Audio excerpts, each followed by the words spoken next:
마가복음 6장 14절로 29절.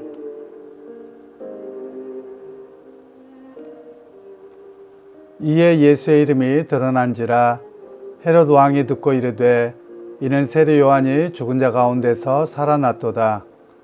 그러므로 이런 능력이 그 속에서 일어나느니라 하고, 어떤 이는 그가 엘리야라고 하고, 또 어떤 이는 그가 선지자니 옛 선지자 중에 하나와 같다 하되, 헤롯은 듣고 이르되 내가 목벤 요한 그가 살아났다 하더라.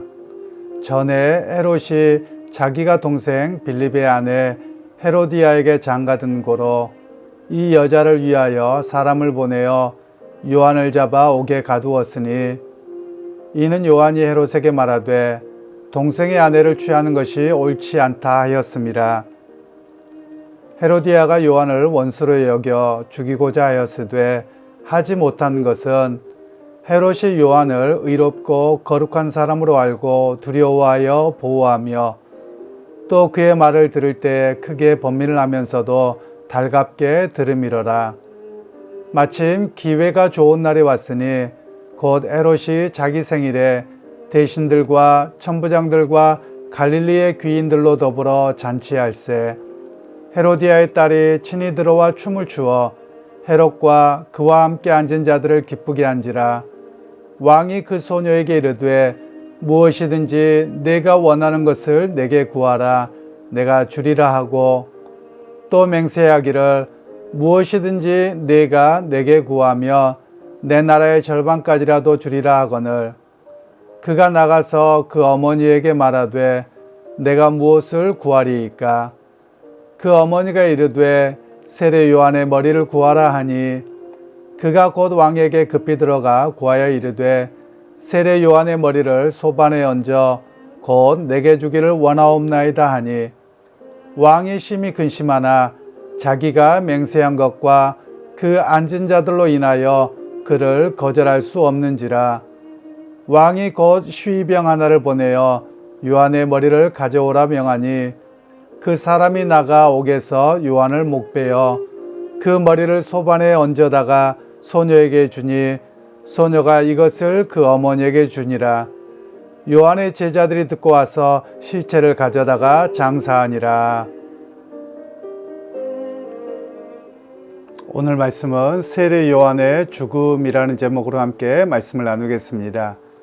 오늘 본문의 말씀은 이제 예수님의 사역이 절정으로 치달아 오를 때 세례 요한이 옥에 갇혔습니다. 옥에 갇힌 이유는 당시에 성경에 나오는 예수님이 태어날 때는 헤롯 대왕이라고 말하고요. 그 이후에는 분봉왕이라고 이야기합니다. 4명의 아들들에게 나라를 구분해서 주었는데, 오늘 나오는 이 헤롯이 바로 자기의 동생인 빌립 헤롯의 아내를 취하였습니다. 무력으로 빼앗은 것이죠.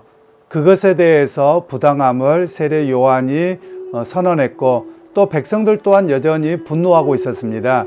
그럼에도 불구하고 어느 누구도 말하지 못하고 있을 때 세례 요한은 목숨을 건 외침을 했습니다. 그에 대해서 불편하게 느껴서 이 헤롯은 세례 요한을 옥에 가두어 놓고 있었습니다.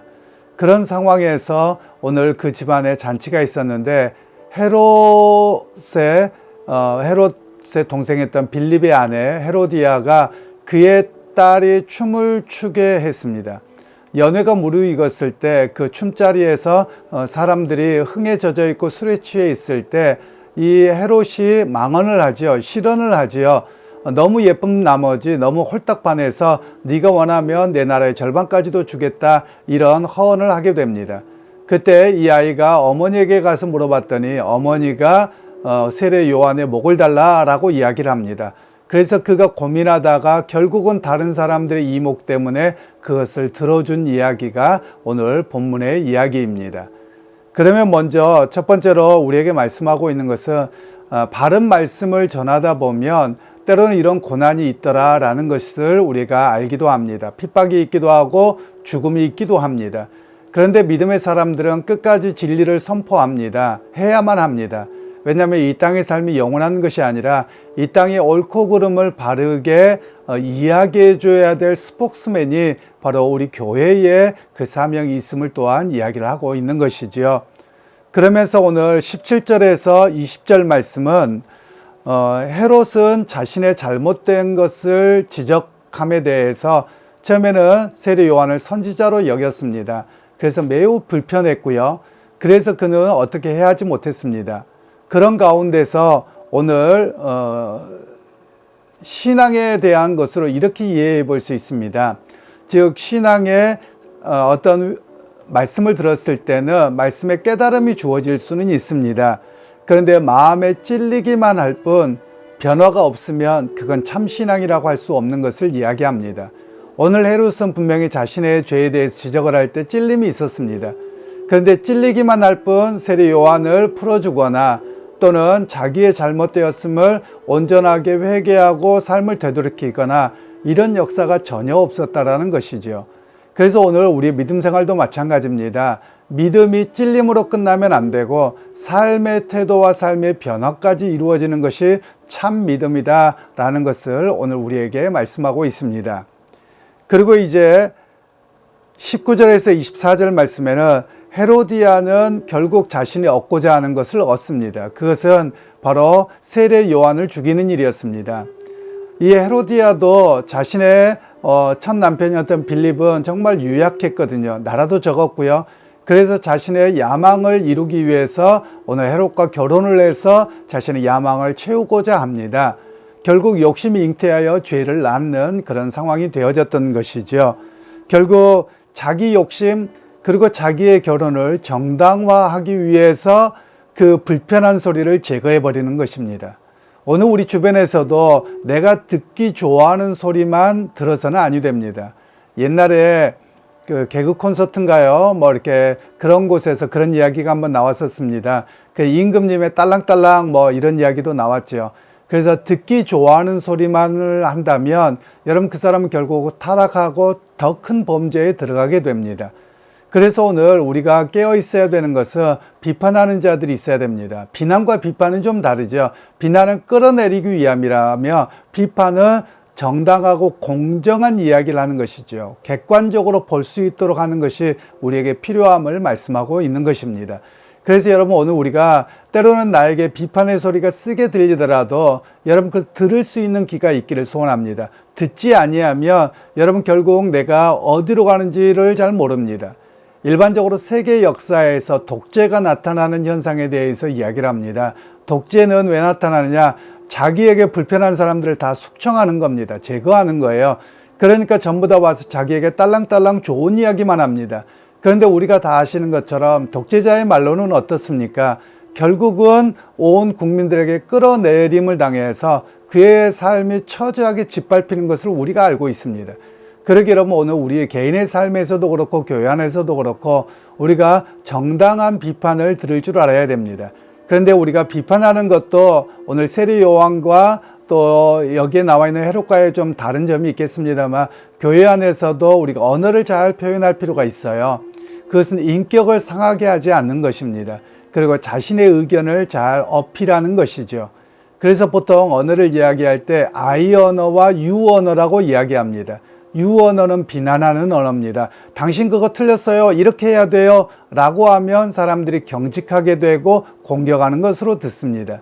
그런데 I 언어는 당신은 이렇게 이야기했는데 내 생각은 이렇습니다. 라고 이야기하며 그것은 비난하는 소리가 아니라 내 의견을 어필하는 이야기입니다. 그래서 오늘 우리가 조금 더 그런 긍정적인 언어들을 우리가 사용함으로 서로 비판도 듣고 상대방의 이야기도 들음을 통해서 우리의 갈 길, 믿음의 길 또는 교회 공동체가 결정할 일들에 대한 바른 이해를 갖는 모습이 우리에게 필요하리라고 봅니다. 또한 이제 21절에서 28절 말씀에는 이제 자기가 헤로디아의 딸이 구하는 걸 다 주겠다고 호기를 부렸던 그가 결국은 세례 요한을 죽여서 소반에다가 담아다 주는 그런 아주 끔찍한 죄를 범하게 되어집니다. 그러면 왜 이런 일들이 일어나는가를 우리가 잘 이해할 필요가 있습니다. 자기 욕심 또는 타락해서 우리가 보통 그러지 않습니까? 이렇게 술 마시는 사람들 보면 허언을 많이 하잖아요. 이런 일을 통해서 실수가 있고 그 실수를 만회하기 위해서 더 큰 죄를 범하는 것이 죄된 본성이라고 이야기를 하는 겁니다. 그러니까 여러분, 작은 죄가 지적되어졌을 때 그것을 감추려고 하지 말고 빨리 고백하는 겁니다.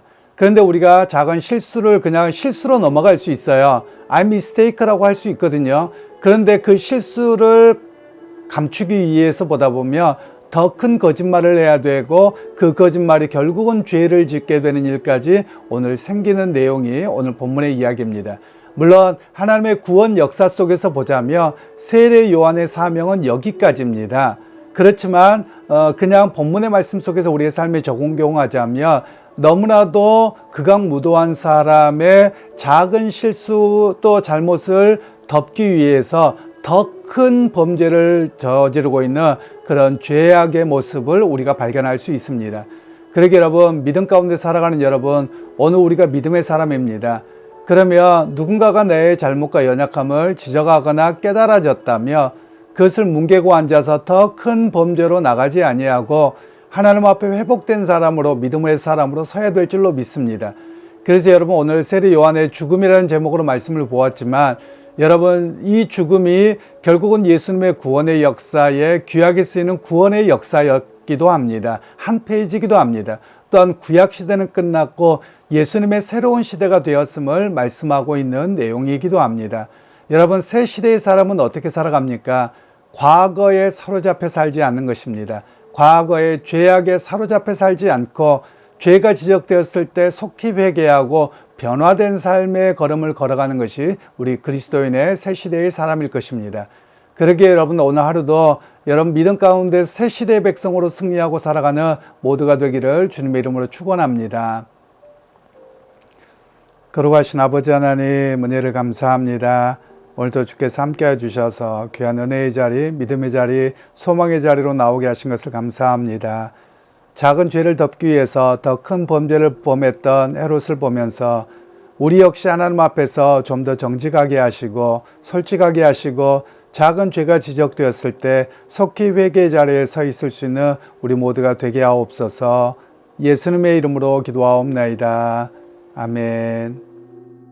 안개 속에서 주님을 보내 아무도 없을 것 같던 그곳에서 손 내미셔서